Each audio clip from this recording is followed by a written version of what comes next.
وقولهم إنا قتلنا المسيح عيسى ابن مريم رسول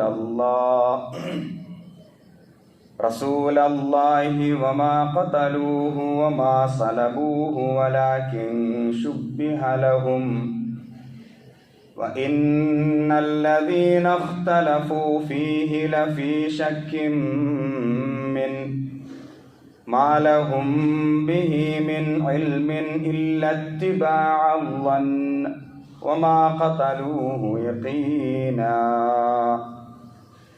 صدق الله العلي العظيم رب اشرح لي صدري ويسر لي أمري واحلل عقدة من لساني يفقهوا قولي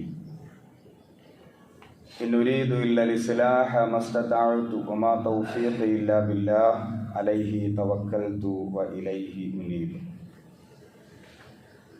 സത്യവിശ്വാസികളെ, സഹോദരങ്ങളെ,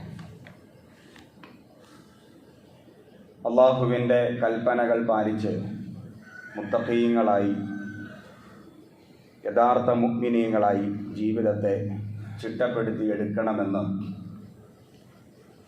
എന്നോടെന്ന പോലെ നിങ്ങൾ ഓരോരുത്തരോടും ഉപദേശിക്കുന്നു, വസിയ്യത്ത് ചെയ്യുന്നു. അല്ലാഹു സുബ്ഹാനഹു വ തആല യഥാർത്ഥ മുത്തഖീങ്ങളിൽ നാം ഏവരെയും ഉൾപ്പെടുത്തുമാറാകട്ടെ. സംഭവിച്ചു പോയ തെറ്റുകുറ്റങ്ങൾ അല്ലാഹു വിട്ടുപുറത്ത് മാപ്പാക്കി നൽകുമാറാകട്ടെ.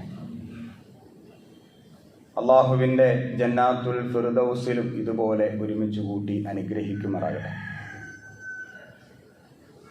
നമ്മളൊക്കെ മനസ്സിലാക്കി വച്ചിട്ടുള്ളത് പോലെ ആദം നബി അലൈഹിസ്സലാം, അതുപോലെ ഹവ്വ ബീവി ഈ ഭൂമിയിലെ ആദ്യത്തെ മനുഷ്യർ, നമ്മുടെ ആദ്യ പിതാവ്, ആദ്യ മാതാവ്. ഇവരിലൂടെയാണ് മനുഷ്യവംശം വളർന്നതും ഇപ്പോഴിന്ന് കാണുന്ന പോലെ വികാസം പ്രാപിച്ച് നിൽക്കുന്നതും. ആദം അലൈഹിസ്സലാം, അദ്ദേഹത്തെ അള്ളാഹു ഭൂമിയിലേക്ക് അയക്കുന്നു. ആ സന്ദർഭത്തിൽ അദ്ദേഹത്തോട് അള്ളാഹു പറഞ്ഞ ഒരു കാര്യമുണ്ട്. സൂറ ബഖറയിലെ 38-ാമത്തെ ആയത്താണ്. ഖുൽ നഹ്ബിതു മിൻഹാ ജമീഅ ഫഇമ്മാ യഅതിയന്നകും മിന്നി ഹുദൻ ഫമൻ തബിഅ ഹുദായ ഫലാ ഖൗഫുൻ അലൈഹിം വലാ ഹും യഹ്സനൂൻ. നിങ്ങൾ എല്ലാവരും ഇവിടെ നിന്ന് ഇറങ്ങിപ്പോവുക. തീർച്ചയായിട്ടും എൻ്റെ പക്കൽ നിന്ന് നിങ്ങൾക്ക് മാർഗനിർദ്ദേശങ്ങൾ വന്നെത്തും. ആ മാർഗനിർദ്ദേശങ്ങളെ ആര് പിൻപറ്റിയോ അവർ പേടിക്കേണ്ടതില്ല, ദുഃഖിക്കേണ്ടതില്ല. ആദം നബി അലൈഹിസ്സലാം, ഹവ്വ ബീവി, ഈ രണ്ടു പേരും ഭൂമിയിലേക്ക് വരുന്ന സന്ദർഭത്തിൽ അള്ളാഹു അവരോടായിട്ട് പറഞ്ഞ വളരെ പ്രധാനപ്പെട്ട ഒരു കാര്യമാണ് ഇത്. മാർഗനിർദ്ദേശങ്ങൾ നിങ്ങൾക്ക് വന്നെത്തും നമ്മുടെ പക്കൽ നിന്ന്, അതുകൊണ്ട് പേടിക്കേണ്ട. ആ മാർഗനിർദ്ദേശങ്ങളെ, ആ ഹിദായത്തിനെ ആര് പിൻപറ്റുന്നുവോ അവർ പേടിക്കേണ്ടതില്ല, ദുഃഖിക്കേണ്ടതില്ല. ആദം നബി അലൈഹിസ്സലാം, അദ്ദേഹത്തിന്റെ കാലശേഷം ലോകത്ത് ഒരുപാട് പ്രവാചകന്മാർ വേറെ വന്നിട്ടുണ്ട്. അള്ളാഹു പറഞ്ഞ വാക്ക് കൃത്യമായി പാലിച്ചു. മാർഗനിർദ്ദേശങ്ങൾ വന്നെത്തി. ആ മാർഗനിർദ്ദേശങ്ങൾ ആരാണ് കൊണ്ടുവന്നത്? പ്രവാചകന്മാരാണ്. മുഹമ്മദ് നബി സ്വല്ലല്ലാഹു അലൈഹി വസല്ലമ അതിൽ അവസാനമായി വന്ന പ്രവാചകനാണ്, അന്ത്യപ്രവാചകനാണ്. ഈ പ്രവാചകന്മാർ ഈ ലോകത്ത് നിർവഹിച്ച ഒരു ദൗത്യമുണ്ട്. തൗഹീദാണ് അവർ പറഞ്ഞത്. മനുഷ്യ സമൂഹത്തെ തൗഹീദിലേക്കാണ് അവർ ക്ഷണിച്ചത്. അള്ളാഹുവിൻ്റെ ദീനിലേക്കാണ് മനുഷ്യ സമൂഹത്തെ അവർ കൊണ്ടുവന്നത്. അതിനുവേണ്ടിയാണ് അവർ പണിയെടുത്തത്. മരണശേഷമുള്ള ഒരു ജീവിതത്തെ സംബന്ധിച്ചാണ് അവർ ഉത്ബോധിപ്പിച്ചത്. അതുമാത്രമായിരുന്നോ ഈ പ്രവാചകന്മാർ മനുഷ്യ സമൂഹത്തോട് പറഞ്ഞത്? നമ്മളൊക്കെ സാധാരണയായി പറയും കേവലം മതപ്രബോധകർ ആയിരുന്നു പ്രവാചകന്മാർ. അതായത് ഇസ്ലാമിലേക്ക് ആളുകളെ ക്ഷണിക്കുക, തൗഹീദ് പറയുക, പരലോകത്തെ സംബന്ധിച്ച് മനുഷ്യ സമൂഹത്തെ ഉത്ബുദ്ധരാക്കുക. ഇത് മാത്രമായിരുന്നോ പ്രവാചകന്മാർ നിർവഹിച്ച ഉത്തരവാദിത്വം അല്ലെങ്കിൽ ഡ്യൂട്ടി? വിശുദ്ധ ഖുർആൻ പരിശോധിക്കുമ്പോൾ ശ്രദ്ധേയരായ ചില പ്രവാചകന്മാർ, ഒന്ന് രണ്ട് ഉദാഹരണങ്ങൾ പറയാം. സ്വാലിഹ് അലൈഹിസ്സലാത്തു വസ്സലാം, അതുപോലെ തന്നെ ഹൂദ് നബി അലൈഹിസ്സലാം, അവരെ സംബന്ധിച്ച് വിശുദ്ധ ഖുർആനിൽ പല സ്ഥലങ്ങളിലും സവിസ്തരം അല്ലാഹു പറയുന്നു. ഈ പ്രവാചകന്മാർ വന്നിട്ട് ജനസമൂഹത്തോട് എന്താണ് പറഞ്ഞത്? യാ ഖൗം, എൻ്റെ ജനമേ, ഇഅ്ബുദുല്ലാഹ്, അല്ലാഹുക്ക് വഴിപ്പെടുക. മാ ലക്കും മിൻ ഇലാഹിൻ ഗൈറു, നിങ്ങൾക്ക് അല്ലാഹു അല്ലാതെ മറ്റൊരു ആരാധ്യൻ ഇല്ല എന്ന് പറഞ്ഞിട്ട് അവിടെ നിർത്തിയോ? പിന്നീട് എന്തെങ്കിലും അവർ പറഞ്ഞോ? വിശുദ്ധ ഖുർആൻ ആ ചരിത്രം പറയുന്നിടത്ത് സ്വാലിഹ് നബി അലൈഹിസ്സലാം, ഹൂദ് നബി അലൈഹിസ്സലാം അവരെ സംബന്ധിച്ച് പറയുന്നിടത്ത് പിന്നെയും പറയുന്നു, വതൻഹിതൂന മിനൽ ജിബാലി ബുയൂതൻ ഖാരിയീൻ, നിങ്ങൾ ആഡംബരം കാണിക്കുവാൻ വേണ്ടി, ദൂർത്തടിക്കുവാൻ വേണ്ടി പാറകൾ, അതുപോലെ മലഞ്ചെരുവുകളൊക്കെ തുരന്ന് വീടുകൾ നിർമ്മിക്കുകയാണോ? അപ്പോൾ കനത്ത പാരിസ്ഥിതിക പ്രത്യാഘാതങ്ങൾ സൃഷ്ടിക്കുന്ന ഒരു വികസന കാഴ്ചപ്പാടിനെതിരെ ഈ പ്രവാചകന്മാർ ശബ്ദിക്കുന്നുണ്ട്. തൗഹീദിന്റെ ഭാഗമായി നിന്നുകൊണ്ട് തന്നെ അവർ മുന്നോട്ട് വച്ച വികസന കാഴ്ചപ്പാട് അല്ലെങ്കിൽ അവരുടെ ജീവിത സംസ്കാരം പരിസ്ഥിതിക്ക് എതിരായിരുന്നു. അങ്ങനെ ജീവിച്ചുകൊണ്ടിരുന്നാൽ കനത്ത പാരിസ്ഥിതിക പ്രത്യാഘാതങ്ങൾ സംഭവിച്ചേക്കാം.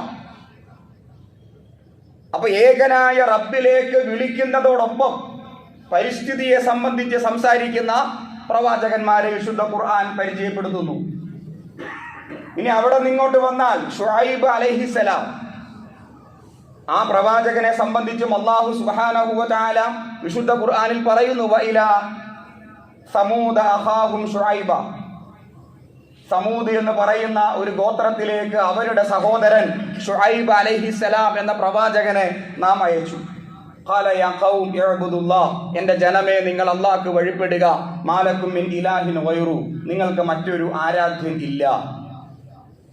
ഇതാണ് തൗഹീദ്, ഏകദൈവത്വം, ലാ ഇലാഹ ഇല്ലല്ലാഹ്. ഇത് പ്രവാചകൻ ഈ ശുഐബ് അലൈഹിസ്സലാം പറഞ്ഞു. പക്ഷേ അവിടെ നിർത്തിയില്ല അദ്ദേഹം. ഈ ഒരു തൗഹീദിന്റെ സ്വരം ആ സമൂഹത്തോട് പറഞ്ഞിട്ട് ആ കാലഘട്ടത്തിൽ നടമാടിയിരുന്ന വളരെ ഗൗരവതരമായ ഒരു തിന്മയിലേക്ക് വിരൽ ചൂണ്ടിയിട്ട് അദ്ദേഹം സംസാരിച്ചു.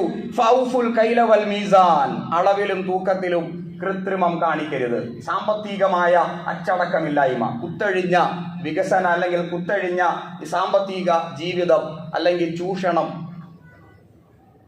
അതിനെതിരെയും ആ പ്രവാചകൻ ശബ്ദിക്കുന്നു. അപ്പൊ അതും തൗഹീദിന്റെ ഭാഗമായി കൊണ്ട് തന്നെയാണ് ആ പ്രവാചകൻ ശബ്ദിക്കുന്നത്. ലൂത്ത് നബി അലൈഹിസ്സലാം ജോർദാനിലേക്ക് വന്ന ഒരു പ്രവാചകനാണ്. ഇബ്രാഹിം നബി അലൈഹിസ്സലാം അദ്ദേഹത്തിന്റെ കാലഘട്ടത്തിൽ ലൂത്ത് നബി അലൈഹിസ്സലാം തൗഹീദ് പറഞ്ഞല്ലോ. പക്ഷേ ലൂത്ത് നബി അലൈഹിസ്സലാം പറഞ്ഞ മറ്റൊരു കാര്യം വളരെ പ്രാധാന്യപൂർവം അല്ലാഹു സുബ്ഹാനഹു വ തആല എടുത്തു പറയുന്നു. വലൂതൻ ഇദ് ഖാല ലിഖൗമിഹി, ലൂത്ത് നബി അലൈഹിസ്സലാം തന്റെ ജനസമൂഹത്തോട് പറഞ്ഞു, അതഉതൂനൽ ഫാഹിഷ, നിങ്ങൾ മ്ലേച്ഛമായ കാര്യങ്ങൾ ചെയ്യുകയാണോ? മാ സബഖകും ബിഹാ മിൻ അഹദിൻ മിനൽ ആലമീൻ, ഈ ലോകത്ത് മറ്റാരും ഈ വൃത്തികേടുകൾ ചെയ്തിട്ടില്ല. സ്വവർഗരതി എന്ന് പറയുന്ന ലൈംഗികമായ അച്ചടക്കമില്ലായ്മ ആ കാലഘട്ടത്തിലെ വലിയൊരു തിന്മയായിരുന്നു. ആ തിന്മയ്ക്കെതിരെയും ആ പ്രവാചകൻ ശക്തമായി നിലകൊണ്ടു. ചുരുക്കി പറഞ്ഞാൽ മതപ്രബോധകർ മാത്രമായിരുന്നില്ല പ്രവാചകന്മാർ. സാമൂഹ്യ നീതിക്ക് വേണ്ടി, വിമോചനത്തിന് വേണ്ടി, നന്മയ്ക്ക് വേണ്ടി, മനുഷ്യർ അകപ്പെട്ട സകലമാന പ്രശ്നങ്ങളുടെയും പരിഹാരത്തിന് വേണ്ടി പ്രവാചകന്മാർ നിലകൊണ്ടു. നമ്മൾ അവരെ ഒരു കേവലം മതപ്രബോധകരായിട്ട് മാത്രം കാണുവാൻ നമുക്ക് തെളിവില്ല. മൂസാ നബി അലൈഹിസ്സലാം എടുത്തു പറയേണ്ട മറ്റൊരു പ്രവാചകനാണല്ലോ. അദ്ദേഹം ഇസ്രായേല്യരുടെ വിമോചനത്തിന് വേണ്ടി നിയോഗിതനായ ഒരു പ്രവാചകനാണ്. ഇസ്രായേൽ എന്ന് പറയുന്ന ഒരു സമുദായം, ഫറോവ അവരെ അടിമകളാക്കി വച്ചുകൊണ്ടിരിക്കുന്നു. അദ്ദേഹം ശബ്ദിച്ചത് ഫറോവയ്ക്കെതിരെയാണ്. ഏകാധിപതിയായ ക്രൂരനായ ഒരു ഭരണകൂടത്തിനും ആ ഭരണകൂടത്തിൻ്റെ സംസ്കാരത്തിനും ആ ഭരണകൂട നിയമവ്യവസ്ഥകൾക്കുമെതിരെ ശക്തമായി അദ്ദേഹം ശബ്ദിക്കുന്നുണ്ട്. ഇദ്ഹബ് ഇലാ ഫിർഔന ഇന്നഹു തഗാ, പല പ്രാവശ്യമായി നമ്മളൊക്കെയും അത് കേട്ടിട്ടുണ്ട്. ഇബ്രാഹിം നബി അലൈഹിസ്സലാം നമ്രൂദ് എന്ന് പറയുന്ന ഒരു ഭരണകൂടത്തിനെതിരെ, ആ ഭരണകൂട നയങ്ങൾക്കെതിരെ അദ്ദേഹവും ശക്തമായി നിലകൊണ്ടു. ഈസാ നബി അലൈഹിസ്സലാം അദ്ദേഹവും ശക്തമായി നിലകൊണ്ടു. ഏത് തിന്മയ്ക്കെതിരെ? പൗരോഹിത്യം എന്ന് പറയുന്ന തിന്മയ്ക്കെതിരെ. ജനങ്ങളെ അടക്കി ഭരിച്ചിരുന്ന പുരോഹിതന്മാർ ഈ പൗരോഹിത്യത്തിന്റെ മുഖത്ത് നോക്കി ഈസാ നബി അലൈഹിസ്സലാം പറഞ്ഞു, നിങ്ങൾ വെള്ളപൂശിയ ശവക്കല്ലറകളാണ്. എത്ര കൃത്യമായ വാക്കുകളാണ്, അർത്ഥവത്തായ പ്രയോഗമാണ്. വെള്ളപൂശിയ ശവക്കല്ലറകൾ. കാരണം നിങ്ങളെ കാണുമ്പോൾ നല്ല ഭംഗിയാണ്, നല്ല താടിയുണ്ട്, നല്ല തലപ്പാവുണ്ട്, വെള്ള വസ്ത്രമാണ്. നിങ്ങളെ കണ്ടാൽ ആരുമൊന്ന് ആദരിച്ചു പോകും, ബഹുമാനിച്ചു പോകും. പക്ഷേ നിങ്ങളുടെ ഹൃദയം ശവക്കല്ലറയിൽ, ആ കല്ലറയുടെ അകത്ത് ചീഞ്ഞുനാറിയ ശവങ്ങളെ പോലെയാണ്. ശവക്കല്ലറ, അതിന്റെ പുറം ഭാഗം നോക്കിയാൽ വെളുത്ത് പെയിന്റ് അടിച്ച് കെട്ടിപ്പൊക്കി വച്ചിട്ടുണ്ടാകും. പക്ഷെ അതിന്റെ അകത്തെന്താണ് നമുക്കറിയാം. ഈസാ നബി അലൈഹിസ്സലാം സധൈര്യം ഈ പൗരോഹിത്യത്തിനെതിരെ, പൗരോഹിത്യം എന്ന് പറയുമ്പോൾ മൂസാ നബി അലൈഹിസ്സലാം അദ്ദേഹത്തിന്റെ അനുയായികളാണ് ആ കാലഘട്ടത്തിൽ, തൗറാത്തിനെ പിൻപറ്റുന്നവർ. പക്ഷേ മൂസാ നബി അലൈഹിസ്സലാം പഠിപ്പിച്ച യഥാർത്ഥ മതത്തെ പുരോഹിതന്മാർ വികലമാക്കിയിരുന്നു. ആ വികലമാക്കിയ പുരോഹിതന്മാരാൽ നിർമ്മിക്കപ്പെട്ട ഒരു പൗരോഹിത്യ മതമുണ്ട്. ആ മതമായിരുന്നു ആ കാലഘട്ടത്തിലെ മതം. ആ മതത്തിനെതിരെയാണ് യഥാർത്ഥ മതത്തിന്റെ പ്രവാചകൻ ഈസാ നബി അലൈഹിസ്സലാം ശബ്ദിച്ചത്. ഓരോ പ്രവാചകന്മാരുടെയും ചരിത്രം പരിശോധിക്കുമ്പോൾ നമുക്കത് കാണാൻ കഴിയും. മുഹമ്മദ് നബി സല്ലല്ലാഹു അലൈഹി വസല്ലം പ്രത്യേകിച്ച് പറയേണ്ടതില്ല. ഇങ്ങനെ സാമൂഹ്യ നന്മയ്ക്ക് വേണ്ടി, നീതിക്ക് വേണ്ടി, ഒരു വിമോചന പരതയുമായി ബന്ധപ്പെട്ട് നിലകൊണ്ട പ്രവാചകന്മാർക്ക് എന്താണ് സംഭവിച്ചത്? സ്വാലിഹ് നബി അലൈഹിസ്സലാം, ഹൂദ് നബി അലൈഹിസ്സലാം ശക്തമായ വിമർശനങ്ങൾ ഏറ്റുവാങ്ങി, പരിഹാസങ്ങൾ ഏറ്റുവാങ്ങി, ഒറ്റപ്പെട്ടു. മൂസാ നബി അലൈഹിസ്സലാം നാട് കടത്തപ്പെട്ടു. അദ്ദേഹത്തിന് ഈജിപ്ത് ഇട്ടേച്ച് പോകേണ്ടി വന്നു. ഇബ്രാഹിം നബി അലൈഹിസ്സലാം, അദ്ദേഹത്തിന്റെ കുടുംബം അദ്ദേഹത്തെ ഒഴിവാക്കി. നമ്രൂദ് ശക്തമായ തീക്കുണ്ടാരമാണ് അദ്ദേഹത്തിന് വേണ്ടി ഒരുക്കിയത്. ചില പ്രവാചകന്മാരെ ക്രൂരമായിട്ട് കൊന്നുകളഞ്ഞു. യഹ്യ നബി അലൈഹിസ്സലാം, ക്രൈസ്തവർ യോഹന്നാൻ എന്ന് വിളിക്കുന്ന യഹ്യ നബി അലൈഹിസ്സലാം, അദ്ദേഹത്തിന്റെ തല വെട്ടി തളികയിലാക്കി രാജാവിന് സമർപ്പിക്കുന്നു. രാജാവ് രാജാവിന്റെ കാമുകിക്ക് സമർപ്പിക്കുന്നു. ഒരു പ്രവാചകന്റെ തല വെട്ടുക എന്ന് പറയുമ്പോൾ, അത് രാജാവ് അദ്ദേഹത്തിന്റെ കാമുകിക്ക് സമർപ്പിക്കുക എന്ന് പറയുമ്പോൾ, അതേപോലെ സക്കരിയ അലൈഹിസ്സലാം അദ്ദേഹത്തെ ചെളിക്കുണ്ടിൽ കെട്ടിത്താഴ്ത്തി മെല്ലെ മെല്ലെ വധിച്ചു. എത്ര ക്രൂരമായ, നമുക്ക് ചിന്തിക്കാൻ പോലും കഴിയാത്ത മൃഗീയമായ കൊലപാതകം. ചെളിക്കുണ്ടിൽ കെട്ടിത്താഴ്ത്തി മൃഗീയമായി കൊലപ്പെടുത്തുക. ആരെ? ഒരു പ്രവാചകൻ, സക്കരിയ അലൈഹിസ്സലാം. ഇങ്ങനെ അനേകം പ്രവാചകന്മാർ മൃഗീയമായി പീഡിപ്പിക്കപ്പെട്ടു. ഈസാ നബി അലൈഹിസ്സലാം, അദ്ദേഹം ഒരുപാട് അത്ഭുതങ്ങൾ കാണിച്ചു താൻ പ്രവാചകനാണ് എന്ന് സ്ഥാപിക്കാൻ വേണ്ടി. ഈസാ നബി അലൈഹിസ്സലാം മാത്രമല്ല, ലോകത്ത് വന്ന പ്രവാചകന്മാരൊക്കെ മുഅ്ജിസത്ത് അഥവാ അത്ഭുത ദൃഷ്ടാന്തങ്ങൾ കാണിച്ചവരാണ്. മുഹമ്മദ് നബി സല്ലല്ലാഹു അലൈഹി വസല്ലമയും അത്ഭുതങ്ങൾ കാണിച്ചിട്ടുണ്ട്. പക്ഷേ ഈസാ നബി അലൈഹിസ്സലാം അദ്ദേഹം കാണിച്ച അത്ഭുതങ്ങൾ വിശുദ്ധ ഖുർആൻ എടുത്തു പറയുന്നു.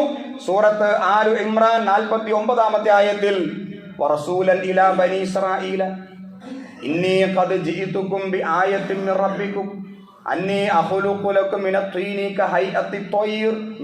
ഞാൻ നിങ്ങൾക്ക് പക്ഷിയുടെ കോലമുണ്ടാക്കി തരാം. ഫഅൻഫുഖു ഫീഹി, ഞാൻ അതിൽ ഊതുമ്പോ ഫയകൂനു ത്വയ്റൻ ബിഇദ്നില്ലാഹ്, അല്ലാഹുവിന്റെ അനുവാദത്തോടു കൂടി അത് യഥാർത്ഥ പക്ഷിയായിട്ട് മാറും. വഉബ്രിഉൽ അക്മഹ വൽ അബ്റസ വഉഹയിൽ മൗതാ ബിഇദ്നില്ലാഹ്. ആ കാലഘട്ടത്തിലെ ഒരു മാരകമായ രോഗമാണ് പാണ്ഡുരോഗം. ആ പാണ്ഡുരോഗത്തെ ഞാൻ മാറ്റിത്തരാം. അതുപോലെ ജന്മന അന്ധനായവരെ ഞാൻ അവർക്ക് കാഴ്ച കൊടുക്കാം എന്ന് പറയുക മാത്രമല്ല, അദ്ദേഹം ചെയ്ത് കാണിച്ചു കൊടുത്തു. അതേപോലെ തന്നെ വഉഹയിൽ മൗതാ ബിഇദ്നില്ലാഹ്, മരിച്ചു കിടക്കുന്ന ഖബറിൽ മരിച്ചു കിടക്കുന്നവരെ ഞാൻ വിളിച്ചു എഴുന്നേൽപ്പിക്കാം. എങ്ങനെ? ബിഇദ്നില്ലാഹ്, അള്ളാഹുവിന്റെ അനുവാദത്തോടു കൂടി. ഇത് എന്റെ കഴിവല്ല, അള്ളാഹു എനിക്ക് തന്ന മുഅ്ജിസത്താണ്. അങ്ങനെ പാണ്ഡുരോഗികളെ അദ്ദേഹം ശുശ്രൂഷിച്ചു. അന്ധന്മാർക്ക് കുരുടന്മാർക്ക് കാഴ്ച നൽകി. കുഴിമാടത്തിൽ കിടക്കുന്നവരെ വിളിച്ചു ഉണർത്തി അവരെ കൊണ്ട് അവരുമായിട്ട് സംസാരിച്ചു. ഇങ്ങനെ ഒരുപാട് അത്ഭുതങ്ങൾ ആ പ്രവാചകൻ കാണിച്ചു കൊടുത്തിട്ടും ഈ ജനം അംഗീകരിച്ചില്ല. അവരെപ്പോഴും ഈസാ നബി അലൈഹിസ്സലാം ജാരസന്തതി എന്ന് പറഞ്ഞുകൊണ്ടേയിരുന്നു. ഇന്നും യഹൂദർ അങ്ങനെയാണ് പറയുന്നത്, ജാരസന്തതി. മറിയം ബീവി റളിയല്ലാഹു തആല അൻഹ ഭർത്താവില്ലാതെ പ്രസവിച്ച് അങ്ങനെ അവിഹിതമായ മാർഗത്തിലൂടെ ഗർഭം ധരിച്ച് അങ്ങനെ പ്രസവിപ്പിക്കപ്പെട്ട ഒരു ജാരസന്തതിയാണ് ഈസാ നബി അലൈഹിസ്സലാം അഥവാ യേശു ക്രിസ്തു. ഇതാണ് യഹൂദ വിശ്വാസം. ഈസാ നബി അലൈഹിസ്സലാമയെ അവർ അംഗീകരിച്ചില്ല എന്ന് മാത്രമല്ല, മുൾക്കിരീടം അണിയിച്ചു. പുരോഹിതന്മാർ ജനങ്ങളെ ഈസാ നബിക്കെതിരെ തിരിച്ചുവിട്ടു. ആ പ്രവാചകൻ മുൾക്കിരീടം, നമ്മളൊക്കെയും ക്രൈസ്തവരിങ്ങനെ ഒരു ചിത്രം വരച്ചു വച്ചിട്ട് അതിൽ മുൾക്കിരീടം ചാർത്തിയ ഒരു യേശുവിനെ അവരിങ്ങനെ വരച്ചു വച്ചിട്ടുണ്ട്. അതിൽ യഥാർത്ഥ യേശു അല്ലെങ്കിലും അതൊരു സന്ദേശമാണ്. മുൾക്കിരീടം ഏറ്റുവാങ്ങിയ യേശു അഥവാ ഈസാ നബി അലൈഹിസ്സലാം. എന്തിന്റെ പേരിൽ? ആ കാലഘട്ടത്തിലെ റോമാ സാമ്രാജ്യം, ആ റോമാ സാമ്രാജ്യത്തിന്റെ നയങ്ങൾക്കെതിരെ പൗരോഹിത്യം നിർമ്മിച്ച മതത്തിനെതിരെ അദ്ദേഹം നിലകൊണ്ടു. ആ ഒരു പ്രശ്നം മാത്രമാണ് ഈസാ നബിയിൽ അവർ ആരോപിച്ചത്. അങ്ങനെ പുരോഹിതന്മാർ റോമാ സാമ്രാജ്യത്തിന് നിർദ്ദേശം കൊടുത്തു. ഈസാ നബി അഥവാ യേശു ക്രിസ്തു അദ്ദേഹത്തെ ജീവനോടെ വിട്ടാൽ അത് റോമാ സാമ്രാജ്യത്തിന് ആപത്താണ്. എത്രയും പെട്ടെന്ന് ഈ ഈസാ നബി അലൈഹിസ്സലാം അദ്ദേഹത്തെ വധിച്ചു കളയണം. പിലാത്തോസ്, അന്നത്തെ യഹൂദ എന്ന് പറയുന്ന രാജ്യത്തിന്റെ, ഇന്നത്തെ ഫിലസ്തീൻ, ബത്ലഹേം, അന്ന് യഹൂദ എന്ന പേരിൽ അറിയപ്പെട്ട ആ രാജ്യത്തിന്റെ ഗവർണർ, റോമാ സാമ്രാജ്യത്തിന്റെ ഗവർണർ പിലാത്തോസ്, അദ്ദേഹം ഈസാ നബിയെ കുരിശിൽ തറച്ച് കൊല്ലാനായിട്ടുള്ള പുരോഹിതന്മാരുടെ അഭിപ്രായത്തിന് ഒപ്പുചാർത്തി. കുരിശിൽ തറച്ച് കൊല്ലുക എന്ന് പറയുമ്പോൾ വളരെ മോശപ്പെട്ട ആളുകളെ, കള്ളന്മാരെയും കൊള്ളക്കാരെയും വൃത്തികേടുകൾ കാണിക്കുന്നവരെയും മൃഗീയമായിട്ട് ക്രൂശിക്കുന്ന ഒരു സംവിധാനമാണ് കുരിശ്. ആണിയടിച്ചു വയ്ക്കും. ദിവസങ്ങളോളം അവിടെ ഇങ്ങനെ കിടന്ന് ഇഞ്ചിഞ്ചായിട്ട് മരിക്കുക. അതാണ് കുരിശിൽ തറച്ച് കൊല്ലുക എന്ന് പറയുമ്പോൾ അതിന്റെ അർത്ഥം. ഈസാ നബി അലൈഹിസ്സലാം അദ്ദേഹത്തെ അങ്ങനെ വധിക്കാനായിട്ട് കൽപ്പന കൊടുക്കുന്നു. റോമാ സാമ്രാജ്യം അനുവദിക്കുന്നു. റോമാ സാമ്രാജ്യം അനുവദിക്കാനുള്ള കാരണം റോമാ സാമ്രാജ്യത്തിന് ആപത്താണ് ഈസാ നബി അലൈഹിസ്സലാം എന്ന പുരോഹിതന്മാരുടെ സമ്മർദ്ദം. അവരാണ് റോമാ സാമ്രാജ്യത്തെ കാര്യങ്ങൾ പറഞ്ഞ് ബോധ്യപ്പെടുത്തിയത്. അങ്ങനെയാണ് പിലാത്തോസ് എന്ന് പറയുന്ന റോമാ സാമ്രാജ്യത്തിന്റെ യഹൂദ എന്ന പ്രദേശത്തിന്റെ ഗവർണറായ പിലാത്തോസ് ഒപ്പുചാർത്തിയത്. അങ്ങനെയാണ് ഈ പുരോഹിതന്മാർ ഇദ്ദേഹത്തെ മലമുകളിലേക്ക് കൊല്ലുവാൻ വേണ്ടി കൊണ്ടുപോകുന്നത്. ക്രൈസ്തവർ അങ്ങനെ വിശ്വസിക്കുന്നു. എങ്ങനെ? ഈ പ്രകാരം ഈസാ നബി അലൈഹിസ്സലാം ക്രൂശിക്കപ്പെട്ടു. പക്ഷേ അല്ലാഹു സുബ്ഹാനഹു വ തആല ഈസാ നബി അലൈഹിസ്സലാം അദ്ദേഹത്തിന് എന്താണ് സംഭവിച്ചത് എന്ന് സൂറത്തുൻ നിസായിലെ 157, 158 ആയത്തുകളിൽ കൃത്യമായി പറയുന്നു. ആയത്തുകൾ ഇപ്രകാരമാണ്. വഖൗലിഹിം, അവർ പറഞ്ഞു, ഇന്നാ ഖത്തൽനൽ മസീഹ ഈസ ഇബ്നു മറിയം, മറിയമിന്റെ മകൻ ഈസയെ ഞങ്ങൾ കൊന്നു എന്നവർ പറഞ്ഞു. റസൂലുള്ളാഹ്, അള്ളാഹുവിന്റെ ദൂതനായ മറിയമിന്റെ മകനായ ഈസയെ ഞങ്ങൾ കൊന്നു എന്നവർ പറഞ്ഞു. പക്ഷേ വമാ ഖതലൂഹു, അവർ അദ്ദേഹത്തെ കൊന്നിട്ടില്ല. വമാ സ്വലബൂഹു, അവർ അദ്ദേഹത്തെ ഈ പറയുന്ന പോലെ കുരിശിൽ തറച്ചിട്ടില്ല. വലാകിൻ, പക്ഷെ എന്താ സംഭവിച്ചേ? ശുബ്ബിഹ ലഹും, അവർക്കത് അവ്യക്തമാക്കപ്പെട്ടു. എന്താ സംഭവിച്ചത് ആർക്കും അറിയില്ല. ഏതുപോലെ ഈസാ നബി അലൈഹിസ്സലാം ജനിച്ചു, എങ്ങനെയാണ് ജനിച്ചത് ആർക്കും അറിയില്ല. പിതാവില്ലാതെ മനുഷ്യരുടെ ചിന്തയിൽ, മനുഷ്യർ പഠിച്ച സയൻസിൽ, വൈദ്യശാസ്ത്രത്തിൽ പിതാവില്ലാതെ ഒരു കുട്ടി ജനിക്കില്ല. പക്ഷെ ഈസാ നബി അലൈഹിസ്സലാം പിതാവില്ലാതെ ജനിച്ചു. അതെങ്ങനെ? അത് മനുഷ്യ ബുദ്ധിക്ക് അതീതമാണ്. അതാണ് ശുബ്ബിഹ എന്ന വാക്കിന്റെ അർത്ഥം. നമ്മൾ ചിന്തിച്ചാൽ നമുക്കത് മനസ്സിലാവില്ല. പക്ഷേ ആദം നബി അലൈഹിസ്സലാം, അദ്ദേഹത്തെ അള്ളാഹു എങ്ങനെയാണ് സൃഷ്ടിച്ചത്? ആദം നബിയും ഹവ്വാ ബീവിയും ഏത് രൂപത്തിലാണ് സൃഷ്ടിക്കപ്പെട്ടത്? അത് അള്ളാഹുവിന്റെ മറ്റൊരു കഴിവാണെങ്കിൽ, അത് അള്ളാഹുവിന്റെ മറ്റൊരു ദൃഷ്ടാന്തമാണെങ്കിൽ, ഈസാ നബി അലൈഹിസ്സലാം അള്ളാഹുവിന്റെ മറ്റൊരു ദൃഷ്ടാന്തമാണ്. പിതാവില്ലാതെ ജനിച്ചതുപോലെ അദ്ദേഹത്തിന്റെ മരണവും ശുബ്ബിഹ, അവ്യക്തമാക്കപ്പെട്ടു. പിന്നീട് പറയുന്നു, മാലഹും മിൻ ഇൽമിൻ ഇല്ലത്തിബാഅൻ, ഈസാ നബി അലൈഹിസ്സലാം അദ്ദേഹത്തെ അവർ കൊന്നു, അല്ലെങ്കിൽ ഈസാ നബിയെ ഞങ്ങൾ വധിച്ചു. രണ്ട് വിശ്വാസമാണ്. ഒന്ന് യഹൂദ വിശ്വാസം.